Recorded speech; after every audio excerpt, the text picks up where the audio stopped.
Today we are joined by Stan Massueras, the former VP Sales at Intercom and currently the GM of EMEA and APAC of Lattice, a people management platform that empowers leaders to build engaged, high-performing teams and winning cultures. Stan, thanks for joining us. Thanks for having me, Sarah. It's lovely to see you again. Yeah, good to see you too. So, as I mentioned, we met right when you were at Intercom. You were there for 6 years. Correct. And then you recently switched to this new role at Lattice. So tell us a little bit about your journey and what you're up to now. Sure. So my name is Stan Massueras. I started to work in technology around 20 years ago, and I started to work from some very old school B2B companies like Xerox and Hewlett Packard before turning into the early version of major startup in the Mm, internet space. I joined Facebook towards the end of 2008 when Facebook was not the beast that it is oh, today. wow. In fact, we were only three in Europe in a small room that Oh, was wow. maybe like twice the size of this small office. I spent 4.5 years there, and I was the person that they were using to open new markets. So first, to start with a self-service platform, to launch it in the French market, which was a test Mm, market for Facebook, and then to open the French market for mid-market customers, and then to focus on the Benelux region, on Israel, etc. mm, Which was a wonderful experience, especially in a company that took time to start to accelerate, and then it yeah. just exploded. We're growing at a super aggressive pace, and so I was able to experience what scaling really means Yeah. from the inside of a propeller. Then I moved to Twitter, where I was doing more or less the same job, still, Mm, running sales teams, first for the French market, then for the Benelux region, then for emerging markets. Stayed there for 2 years. Then during 2 years, so after spending so much time with entrepreneurs, I got a little bit the virus. So timing was right for me to start a company. So during 2 years, I launched a company that was called Pulp, which was so it was back in 2014, 2015, mm, was one of the early competitors of TikTok, which at the time was called Musical.ly. So we were one of the first video social app where you could mm. embed filters with music. We had a partnership with Apple at the time, where we were able to source music for free from iTunes, uh, Ah, cool. pre-Apple Music era. Spent 2 years trying to work on this project, which it took time to pick up, and then started Mm, to accelerate, and then it just plateaued. And we could see that where despite having hundreds of thousands of monthly active user, mm, we're not going to be able to be a strong alternative to TikTok, which was a far mm. superior product. And so that's when we started to use Intercom. So I was probably spending 2 hours per day using Intercom for the onboarding of our user, to Mhm. retain them, to be able to have specific onboarding experience. Yeah.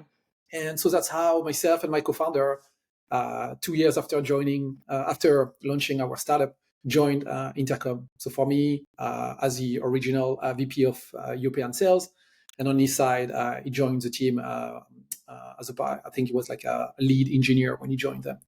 Okay. Spent 6 years there. I did a bit of everything, literally from managing sales dev, relationship management, CSM, uh, little bit managing the US for quite some time, APAC. Mm, Uh, and my last year was purely dedicated to launch the partnership team, which mm. when we met during your time Yes. at Apple. So that's me in a nutshell. And I'm French, as you can probably hear with my accents, but I've been living abroad for almost 20 years now. Yeah, you're in Dublin now, Correct. right? Yeah, and how is that moving from Paris to Dublin? Wonderful. Dublin is a Yeah. great city. Does all the advantages of a capital, Yeah. like culture, going out, concerts, restaurant scene, etc., without the chaos of like a big, large city. Yeah. And lots of tech companies. That's for Oh yeah, sure. Yeah. lot Nice. of work. Yeah. Yeah. Well, look, today we're going to talk about a topic that I know is important to you, which is about how to create an absolutely outstanding buyer experience. So, to get this conversation going, in your experience, which, as we know, I mean, you've done a little bit of everything everywhere. What are the key strategies that you have found to be the most effective in creating an amazing buying experience for customers throughout the sales cycle? Yeah, so I think it's a part of our business where I think there's a lot of buzzword being thrown, and Mm, years ago it was all about product-led sales.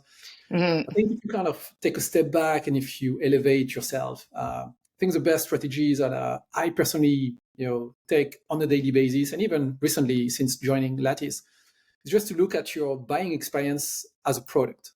If mm, you make abstraction of all your operational setup, your sales funnel, the tools that you use. If you only focus on the prospect and every single touch point in between, this is when you realize that mm, in our industry, where we're forcing way too much, the buyer to go through a funnel that is convenient for us. mm, So if you look at the current sales experience for most SaaS buyers, it's pretty disjointed. And if you had the same experience in the real world, you'll be kind of appalled. Uh, yeah.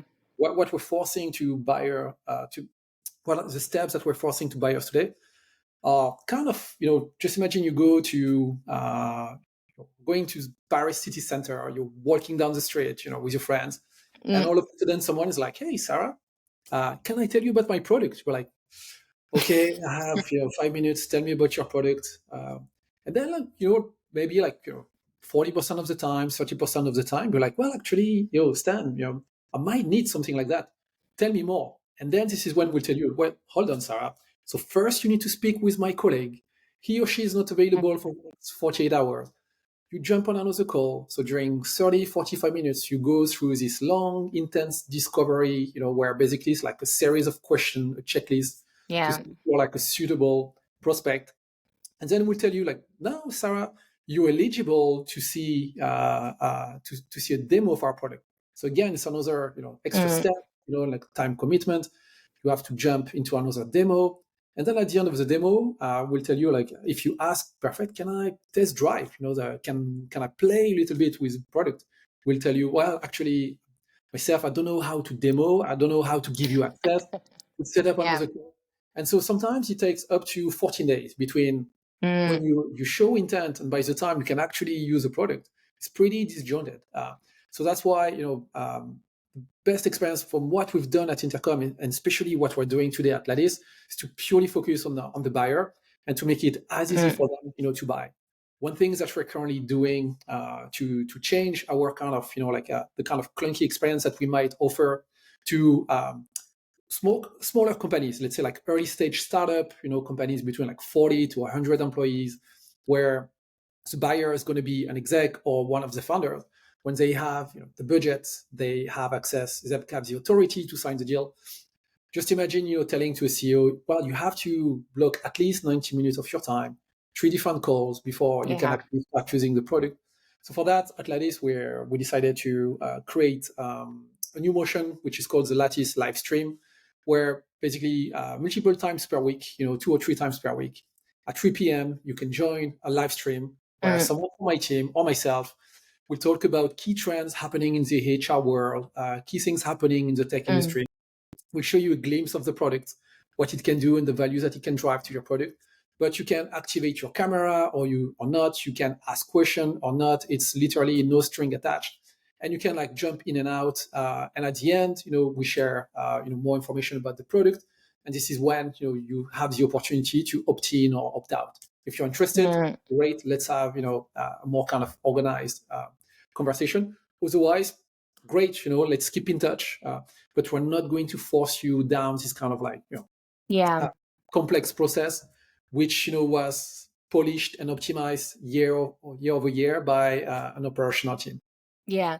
So if I'm understanding correctly too, it's about kind of showing off your product, creating a good experience for your buyer rather than forcing them just to tick all the boxes that you have to tick maybe internally, right? Exactly. Yeah. Exactly. Yeah, which can be hard because we ask salespeople to put in so many different data points at so many different times and to follow a rigid structure. So I'm curious how for you, how do you square that circle, right? Like how do you um are able to do both at the same time where you have your sales reps following a specific process, but you're also respecting maybe the variety of experience that a buyer could want. Yeah, so it's a good question. So first things that you need to remember is that it's not because you have the best product and you've got the highest amount of marketing budget that you're going to win. Mm. It's all about the buying experience. Yeah. So that's why, again, like taking a step back and rethinking from the ground up your sales funnel and all the steps to see, are they, do we need to go through this like 7 steps Mm. motion, which makes sense for an enterprise customer, large organization where there's going to be a lot of security requirement, a lot of technical requirement. Does Yeah. it make sense for a small business located in Germany, where there's a team Mm. of 20 people and they want a solution to run the performance review cycle next week? So Yeah. that's the first thing. But always keeping in mind that you shouldn't rely just on your product or on your marketing budget to win over competition is paramount. And good example would be maybe like back in like 2015, 2016, the German neobank called N26. I don't know if you remember them. Yeah, I uh, do. Yeah, yeah, yeah. Really exploded, not Yeah. because they were like a cool, hip, bank, but because the onboarding experience was so great compared to a Mm. traditional. So that's how Yeah. they were able to get this inflection point by having a similar product to offers and all their competitors, Yeah. but something fresher, something that was more in tune with their audience, which was more kind of like Yeah. younger demographic, young professionals. Yeah. And so that's what really matter, and that's what Intercom did really well as well. To anticipating that most buyers will be part of the millennial community, and Yeah. millennials we communicate over WhatsApp messaging. Mm. So to be able also to do it in a frictionless manner, short messages, and to be able to move fast, Yeah. and sometimes show the product and get out of the way, is actually what works in the end. Yeah. So rather than holding on maybe to what you're hearing influencers or people saying on LinkedIn or whatever things that work for these larger scale companies, thinking more about where your buyers are and how to meet them in that shared space. Yeah. 100%. So, thinking about your experience, everything from Facebook all the way to Intercom, could you share some real world examples where personalized approaches or unique sales methodologies significantly enhanced the overall buying experience for your customers? Sure. So at Lattice, I mentioned this live stream project, which Yeah, now every single day we've got from 10 to 20 people joining, asking that's questions. amazing. Every day? So we at the moment we're doing twice a week, and it's fun as well. We've got this Yeah, playful tone. It's almost like a TV show. We've got actually one of our BDR is an ex-actor, was on the that's funny. website. So it is like like a perfect Yeah. match. We keep it playful, Mm, and people really enjoy. We keep it short as well, 20 minutes. We talk yeah. about why we exist, what the values that Lattice will be able to bring to your organization. Mm, We talk about key trends, and then Q&A. And then if you're interested, then we share all the documentation yeah. afterward. Um, at Intercom, I think one of the kind of key projects that we released was for more kind of like our kind of self-serve funnel, where at the time we had Intercom was built on super great content. Mm, Intercom blog and the podcast was driving a ton of traffic. So how to capture this traffic into trial, and yeah. how to filter out from free trial companies that will become the likes of Spendesk in France Mm, or Monzo Bank in the UK, when they were still tiny. And yeah. so that's how we're able to implement specific signals, detection, pattern in place.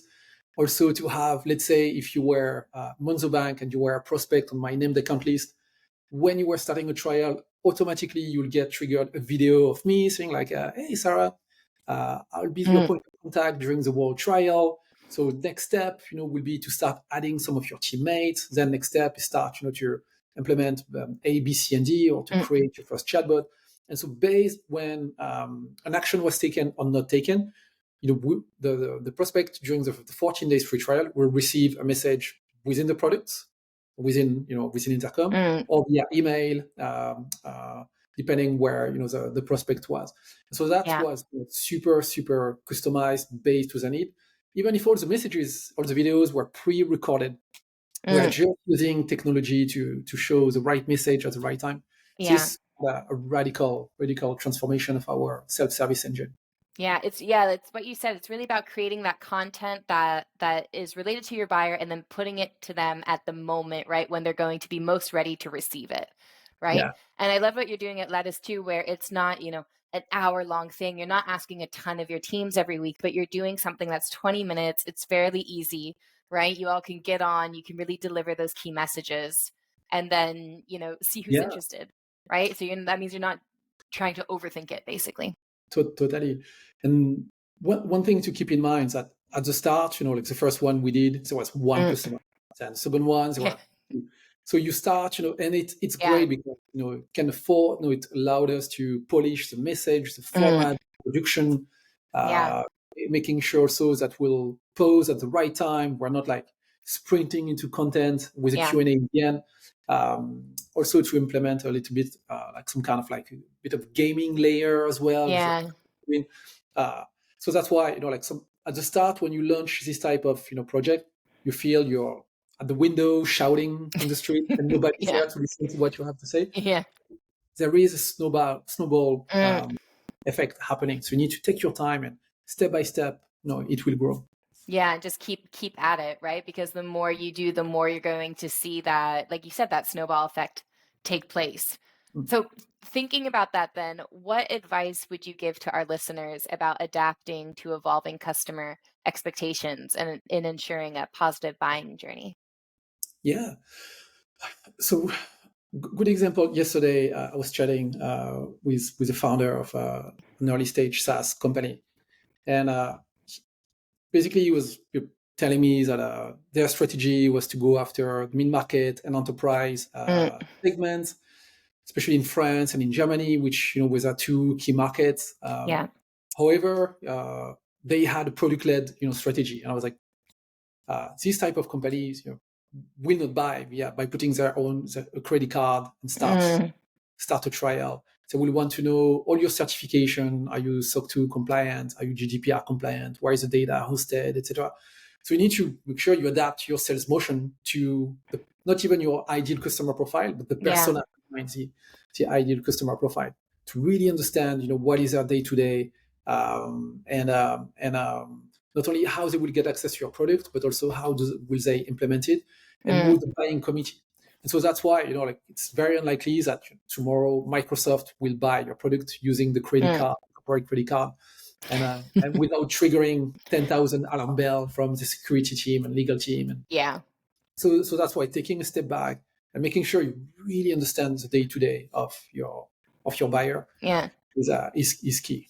I'm curious, do you think that we're right now experiencing a shift from a more product-led growth to something that's more, I don't know, like you said, maybe more ICP focused? And is that because of the fact that B2B sales have just become more complex? We have just higher level data requirements, for example, than what we did 10, 15 years ago. Is that something that you think is forcing it to change? Yeah, what I'm seeing at the moment, and again, like that's my humble point of view, and also a little bit of a hot take, but just for product-led, growth, I would say that only 15 to 20% of product-led growth companies use the right motion. I Mm. think look at very technical co-founder that see go-to-market or sales are being like something to do as an afterthought. Mm. This is why they're like, oh, we'll just go through product led, and Yeah. our product is so good that people will find it and will start using it. Yeah. Unfortunately, it doesn't work like this. Again, like if you sell to very early stage startup, yes. If you Yeah. sell to mid market, if there is if the onboarding experience is pretty technical, you need white glove support. You Yeah. need to input data. You need specific. You need to make sure that you're not using product led as being a crutch. Yeah. Making sure you use it to your advantage. But what's happening right now is that first of all, we can see all the new regulation happening around Gmail, which will Mm. kind of cap the number of Yep. emails being sent by company. We can see also response rate on emails, kind of it's been like free falling since we all back Mm. to work after Yeah. the pandemic. There is this major webinar fatigue. People don't want to attend. right now, the best ways, things that work for us at Lattice is, to sell human to human. Yeah. Uh, we've got a pretty nice office in London. Most of our pipeline and existing customers are located uh, around our office. Mm, And also, the great thing about being located in Europe is that within 2 hours, you can be in Berlin or in Amsterdam or in Paris. that's true. We travel a lot to meet with Mm, our prospect and customers face to face. We shadow them when they use Lattice to look at what are the things we need to improve on and yeah. develop. What are the things that they've got access to but they haven't implemented, so we can kind of push adoption. But for Mm, us to really spend time with them face to face, with no kind of clear formal agenda, we keep it purposely open.